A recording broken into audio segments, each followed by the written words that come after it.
Assalamualaikum warahmatullahi wabarakatuh, pemirsa Indonesia Jurnalis Forum. Jumpa lagi bersama saya Imam Prihadioko, Koordinator Indonesia Jurnalis Forum. Program Indonesia Jurnalis Forum hadir di TV-mu, web streaming, dan juga YouTube. Bersama saya di studio sudah hadir 3 orang, lebih tepatnya studio Zoom. Ustadz Imam Samsi Ali. Assalamualaikum, Ustadz. Assalamualaikum warahmatullahi wabarakatuh. Pendiri Nusantara Foundation yang posisinya ada di Amerika. Alhamdulillah sehat, Ustaz. Sehat, alhamdulillah. Syukurillah. Yang kedua, Prof. Sudarnoto Hakim, pengurus Majelis Ulama Indonesia. Assalamualaikum, Prof. Waalaikumsalam warahmatullahi wabarakatuh. Kemudian yang ketiga, Dr. Saiful Bahri, pakar Timur Tengah. Assalamualaikum, Pak Saiful. Waalaikumsalam warahmatullahi wabarakatuh. Yang pertama saya ke Ustadz Imam Samsi Ali. Kita tahu beberapa hari yang lalu Presiden Turki mengumumkan tentang pengalih fungsian atau kembalinya berfungsinya Hagia Sophia sebagai masjid. Ini tentunya mempunyai reaksi baik kalangan Muslim maupun non-Muslim. Dari Yunani cukup keras, tapi Rusia juga cukup keras untuk mendukung kebijakan dari pemerintah Turki. Ustadz Imam Samsi Ali sebagai orang Muslim yang berada di Amerika, bagaimana melihat pengalih fungsian kembali dari Hagia Sophia ini menjadi masjid? Ya, bismillahirrahmanirrahim. Terima kasih atas kesempatan ini. Ini Jumat pagi waktu New York, jadi kita lagi bersiap-siap untuk beberapa acara ke depan. Tentu pertama, kalau kita mengikut kepada emosi umum kita sebagai Muslim, kita semua harus mendukung dan harus bangga. Kita bahagia tentunya bahwa masjid yang dulu dibuka oleh Sultan Fatih ini, kemudian dijadikan museum oleh Kemal Atatürk, kini akan kembali berfungsi lagi sebagai masjid. Ya tentu ini akan mengundang reaksi yang beragam. Tentu ada reaksi positif dan kita umat Islam seharusnya memang bereaksi secara positif. Dan pasti akan ada reaksi yang lain. Dan itu sudah kita lihat dari UNESCO, kemudian dari beberapa negara termasuk beberapa petinggi agama. Bahkan Paus Franciscus sendiri sudah menyatakan pained atau merasa sakit ya dengan usaha untuk mengembalikan gedung tersebut menjadi masjid. Yang menjadi masalah kemudian memang ada beberapa hal barangkali yang perlu kita lihat. Yang pertama adalah saya harus langsung saja, ada kemunafikan dunia saya kira yang sangat jelas dalam menyikapi ini. Ketika orang Islam ingin mengembalikan haknya, maka semua bersuara dengan segala dalih yang memungkinkan. Tapi ketika hak-hak orang Islam diambil, semua pada diam. Nah ini menunjukkan bahwa dunia kita ini sedang sehinggapi penyakit kronis kemunafikan yang di mana-mana terjadi. Dan ini saya kira perlu kita kritisi. Walaupun saya ingin katakan bahwa ini tidak harus menjadi justifikasi untuk kita melakukan sesuatu harus secara benar, baik secara moral maupun hukum. Jadi jangan karena kesalahan orang, lalu kemudian juga kita melakukan sebuah kesalahan. Saya kira kita tidak boleh menjadikan dasar kesalahan orang untuk melakukan pelanggaran dan kesalahan. Jadi ini yang harus kita kritisi pertama kali bahwa memang terjadi kemunafikan dunia. Ya, mereka pada diam ketika masjid-masjid misalnya diambil alih, dipaksa, dirusak. Masjid Babri di India misalnya kan pemimpin dunia lainnya ini diam. Ya. Tapi kenapa justru ketika Turki akan mengembalikan fungsi masjid ini, lalu kemudian pada bersuara? Maka kekritisan kita yang pertama adalah kemunafikan dunia. Yang pertama. Nah lalu yang kedua, kita harus melihat kepada sejarah tentunya. Dan tentu Pak Ustadz Saiful Bahri lebih ahli karena beliau memang ahli Timur Tengah. Kalau saya ini ahli Makassar saja. Jadi tentu kalau kita melihat sejarah, ya memang kita tahu bahwa gedung ini kan sudah beralih fungsi banyak sekali ya. Dari Kristen yang sekte satu ke sekte yang lain, ya baik dari Bizantium Kristen kemudian ke Roma dan sampai dan lain sebagainya. Dan pada akhirnya ketika Ottoman Empire membuka Istanbul atau Bizantium dan dirubah menjadi Istanbul ketika itu juga dirubah menjadi masjid. Pertanyaan yang barangkali mendasar dan ini tidak ada hubungannya dengan diskusi non-Muslim adalah diskusi kita sebagai Muslim. Apakah ketika menaklukkan sebuah kota, dan ini saya sebenarnya menggelitik pemikiran para ahli dan ulama kita. Apakah ketika kita menaklukkan sebuah tempat, sebuah negeri, sebuah kota, lalu kemudian rumah-rumah ibadah orang lain itu bisa dimasukkan dalam kategori harta rampasan atau ghanimah? Nah, ini sebuah pertanyaan kritis yang perlu kita jawab dengan ijtihad baru. Kenapa demikian? Karena ada beberapa hal yang mendasari kenapa saya sampai terpikir demikian. Terlepas dari aspek legal, bahwa apakah ini gedung memang milik Turki dan Turki punya hak untuk menggunakan apa saja, ya itu hak yang tidak boleh ada orang intervensi dari luar. Tapi permasalahannya kalau kita kembali kepada sejarah awal, ketika Istanbul ditaklukkan dan ini merupakan gedung gereja, apakah ketika itu memang betul seperti yang kita dengarkan bahwa dibeli oleh Al-Fatih? Kalau memang itu dibeli, maka tidak ada diskusi. Kami juga banyak membeli gereja di Amerika yang kita jadikan masjid dan tidak ada yang perlu menentang hal itu karena memang kita beli. Nah, kalau memang Al-Fatih ketika itu membeli gedung tersebut lalu diwakafkan menjadi masjid, maka tidak perlu lagi ada diskusi. Itu memang hak mutlak, apalagi dia istilahkan wakaf endowment, itu merupakan amanah besar dari beliau untuk diteruskan menjadi masjid. Tapi kalau ternyata itu tidak bisa dibuktikan misalnya yang diperlihatkan oleh Menteri Luar Negeri Turki itu ternyata hanya surat endowment, surat wakaf saja, bukan pembelian, maka tentu ada diskusi, apakah gedung dari gereja ini memang boleh dijadikan sebagai harta rampasan dan dirubah menjadi masjid atau bagaimana? Nah, ini kan ada beberapa pertimbangan-pertimbangan dasar yang menjadikan saya bertanya-tanya seperti ini. Pertimbangan dasar yang pertama adalah, kalau kita melihat Al-Quran, tentu la ikraha fiddin. Ketika masuk di sebuah tempat dalam keadaan peperangan pun, maka penduduk yang non-muslim tidak boleh dipaksa menjadi muslim. Nah, dalam suatu situasi seperti itu, ketika mereka misalnya masih Kristen, terus gerejanya ada, apakah gerejanya bisa ada padahal Kristennya ada? Mereka punya hak untuk ibadah kan? Apakah gereja bisa jadi dipaksa diambil sebagai ghanimah untuk dijadikan sebagai rampasan? Ya.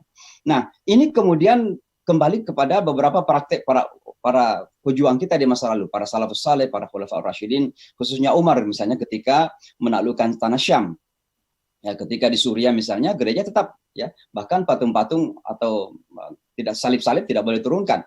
Ya, bahkan Umar datang ke Yerusalem ketika itu, ya, dan sejarah kita kenal beliau masuk ke sebuah gereja, ditawarkan untuk salat asar dan beliau tidak mau salat asar karena tidak ingin memberikan asumsi bahwa gereja itu sudah jatuh di tangan Umar atau tangan orang Islam. Bahkan beliau salat di luar dan setelah dibangun Masjid Umar. Artinya ada yang mengatakan, dan ini termasuk seorang ulama yang sangat terkenal mengatakan, bahwa ketika terjadi penaklukan dan tidak ada perjanjian atau treaty, ya perjanjian, maka rumah-rumah ibadah itu bisa diambil alih, gitu, ya. Tapi kalau ada perjanjian maka tidak ada. Nah, masalahnya adalah apakah kira-kira demikian?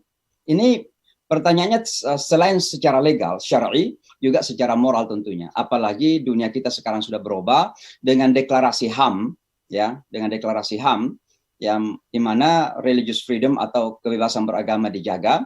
Apakah kira-kira kita masih memegang pendapat yang mengatakan bahwa kalau kita menaklukkan sebuah negeri, maka kita bisa mengambil alih rumah ibadah orang lalu kita transfer menjadi masjid. Nah, pertanyaan-pertanyaan ini terlalu banyak di kepala saya sekarang ini dan tentunya memerlukan jawaban-jawaban dari para ulama kita. Mungkin Pak Prof di Majelis Ulama bisa memberikan jawaban dan tentu juga para mujtahid kita. Karena ada beberapa praktek dalam peperangan yang tentunya perlu kita lihat kembali dengan dunia kita yang baru sekarang ini. Misalnya tawanan wanita di masa lalu.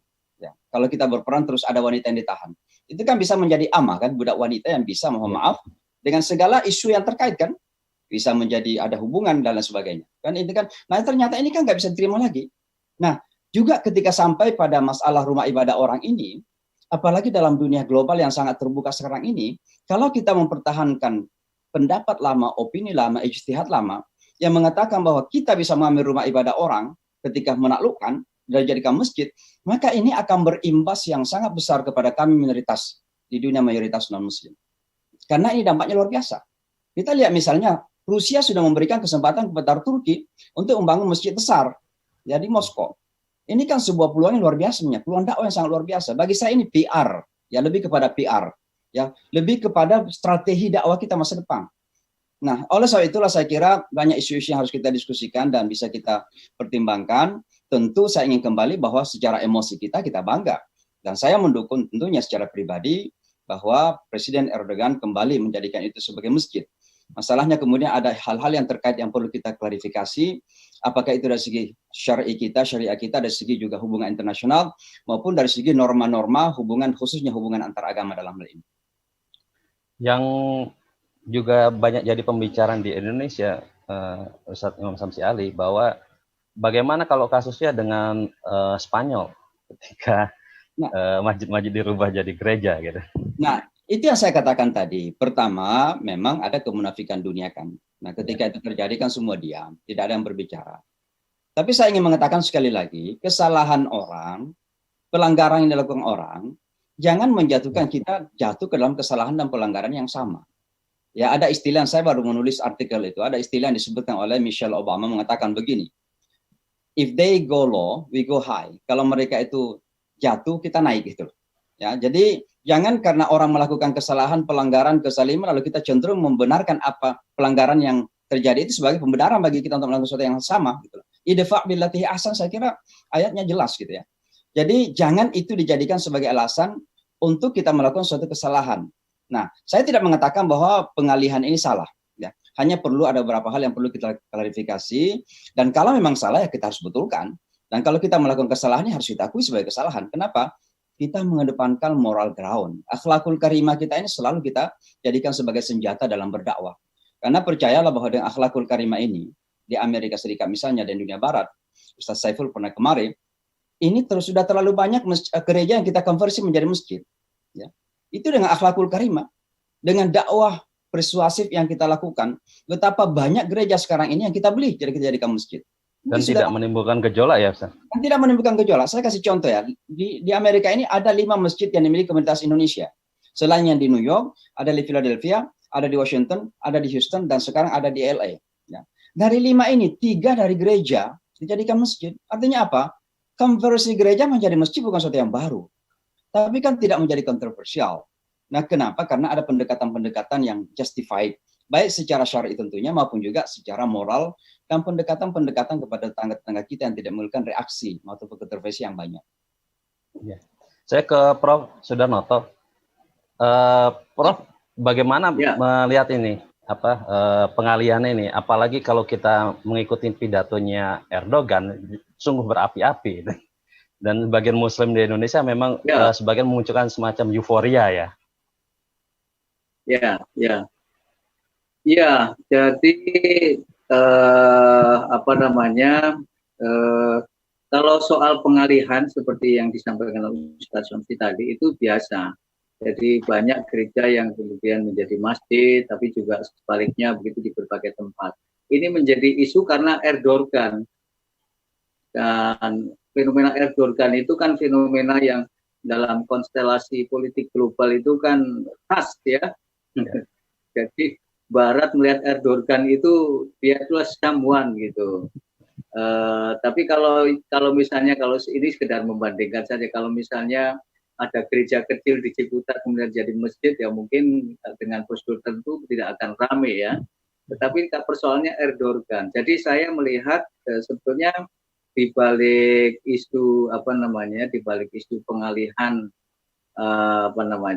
museum menjadi masjid itu ada faktor lain juga yang membuat ramai, yaitu ada kaitannya dengan politik global, terutama kita tahu bahwa tampilnya Erdogan itu kan luar biasa ya, militer yang dulu memihak kepada sekularisme Atatürk, tapi dan hampir sejarah militer di Turki itu kuat, tapi di bawah Erdogan mereka bisa mendukung apa, yaitu mendukung apa yang dia kalau boleh saya menyebut mendukung aspirasi politik Islam. Dan aspirasi politik Islam itu seperti yang kita saksikan di banyak tempat, itu antara lain seperti yang ditunjukkan di Turki itu kan kemudian menghapus sekularisme. Jadi ini pertempuran antara sekularisme dan Islamisme sebetulnya. Nah, masjid itu menjadi bagian dari semantika politik ya, menjadi bagian dari logika pertempuran politik gagasan ideologi Islamisme dan sekularisme. Itu kalau dari itu. Jadi, nah tapi memang kalau kita lihat tadi sudah disampaikan secara sepintas itu sejarah Hagia Sophia atau apa namanya Hagia Sophia ini kan memang apa namanya ya sangat bersejarah tidak saja karena gedungnya yang sudah sangat tua ya, tapi Dari bersejarah abad ke-6 karena ya. memang sejak awal itu ya bukan ya, tapi bersejarah itu karena ini adalah memang menjadi tempat pusat agama. Jadi jangan lupa. Jadi sejak awal dibangun, yang semula hanya tempat peribadatan kecil, tetapi kemudian dibangun dengan melibatkan kurang lebih 10.000 pekerja kalau tidak salah, melibatkan banyak ahli, arsitektural dan sebagainya, itu memang diniatkan menjadi pusat agama, bukan untuk yang lain-lain begitu. Namanya saja kan Hagia Sophia ya, kebijakan suci untuk Tuhan ya. Nah, jadi tetapi yang menarik itu satu ya agama. Tapi yang menarik di situ faktor negara ikut itu. Tadi sudah disampaikan Bizantium ya. Itu negara, jadi kaisar itu menjadi bagian yang tidak terpisahkan, atau Hagia Sophia itu tidak terpisahkan dengan negara. Jadi sejarah sejak awalnya memang begitu. Nah, memang menjadi perebutan sekte tadi disampaikan. Ortodoks kemudian diambil alih oleh pasukan salib Katolik Romawi, tapi kemudian diambil alih lagi oleh oleh Ortodoks, kemudian dalam waktu yang sangat panjang itu gereja. Kemudian baru sejak Al-Fatih itu memenangkan pertempuran menundukkan Konstantinopel, dan sejak itu, dan perlu diketahui bahwa pada saat Al-Fatih itu menguasai Istanbul, itu gereja itu rusak berat itu, dan itu sudah berkali-kali. Apakah itu karena kebakaran, apakah karena itu gempa bumi dan sebagainya, roboh, pintu-pintunya juga rusak. Jadi sebetulnya gereja itu juga sudah lama sekali tidak digunakan, gitu. Sudah nggak digunakan jadi Prof ya. Baik Prof, tapi kita harus jeda sejenak Prof. Nanti kita lanjutkan di segmen berikutnya. Pemirsa Indonesia Journalist Forum, tetap bersama kami di Indonesia Journalist Forum. Middle East itu dan North Africa yang sering disebut dengan MENA itu saat ini terkapar dengan isu internalnya dan belum bangkit ya. Erdogan ini tinggal satu lagi, kalau dia bisa merangkul itu Timur Tengah, ya, maka akan menjadi kekuatan yang lebih tepat, lebih besar, karena dia bisa memimpin setelah itu.